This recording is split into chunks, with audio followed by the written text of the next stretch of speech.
everyone. I'm interviewing a family friend from China. Will you please introduce yourself?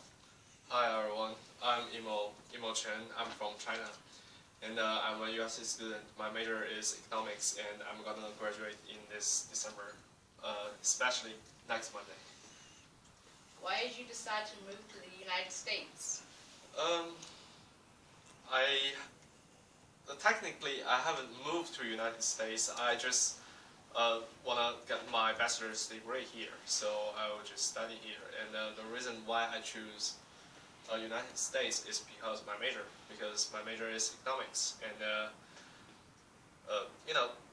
U.S. is the #1 country in the world economically. So I choose to study in here and try to see the difference between United States and China, and learn something good, something new, something fancy, something. Okay. What is the native language of your country? Chinese, and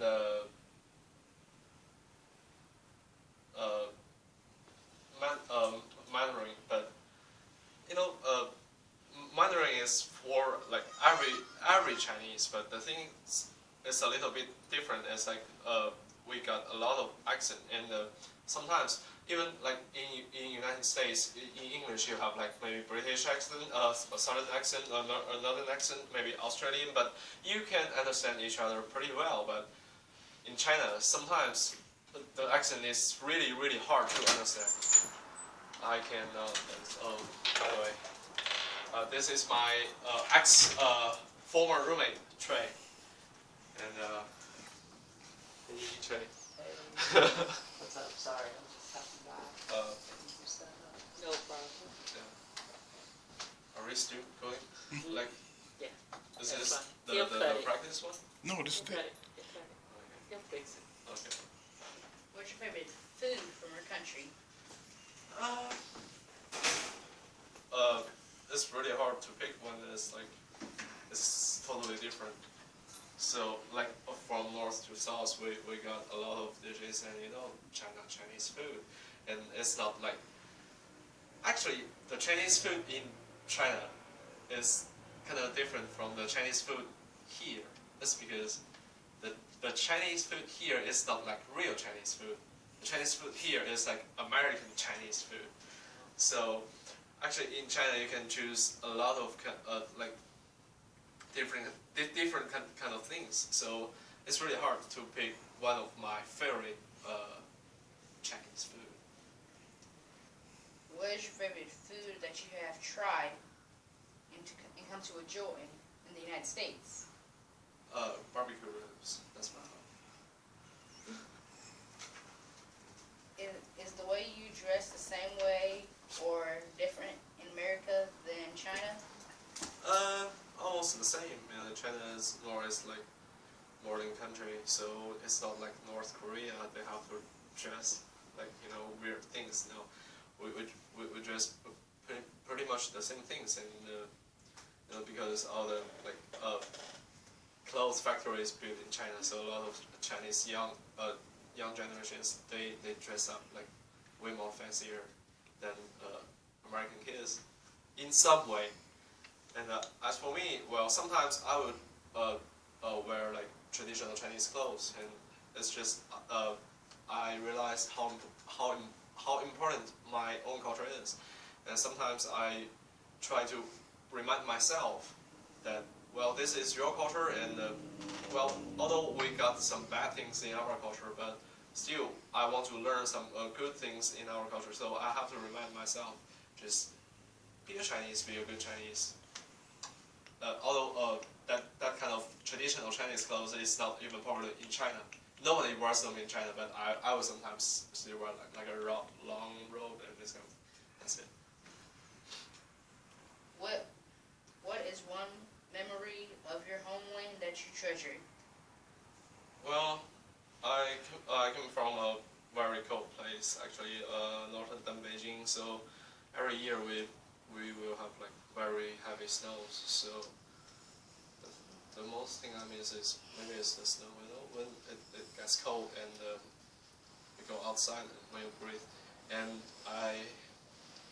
I'm not lying to you. I have to say that cold air, when you breathe in, it will leave like a little bit sweet taste in your mouth. That's the more thing. That's the thing I miss most. Okay, what are similarities and differences that you've seen between elementary school and the schools in the United States?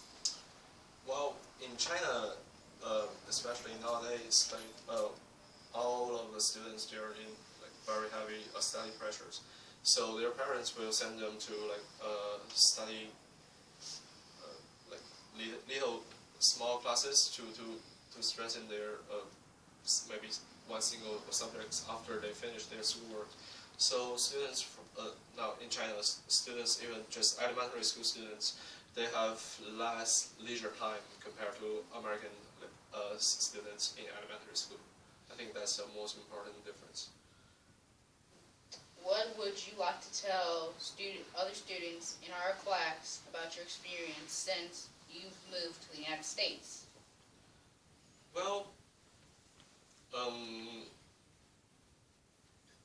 although we're in America, a freedom country, a free country, and you got freedom, but like a lot of people say that everybody is equal, but sometimes the truth is it's not. We will have like some like racial things and like some discrimination on about one kind of race, and as a Chinese, as a 100% Chinese, not ABC, I have to say sometimes like some white boys, they will look at me like, this is Chinese guy, he has a Chinese face, so I don't really want to talk to you, but actually, like for example, I'm a Chinese, totally 100% pure Chinese, but I got a lot of experience. I got my friends in my hometown, and I still got like a lot of like friends in here. So, and I've been traveled to a lot of countries, and I can play guitar, I can play trumpet, I can do a lot of things. And it's not like this guy has a Chinese face. He's a Chinese, so he's not funny. No, it's not. You didn't even give me a chance to know, to let you know me. No, to let yourself know this Chinese boy. So all I want to say is, if you meet like, some like foreigners, don't be shy or don't be like, I don't know, you know, he looks different. Be friendly and be generous and be open-minded.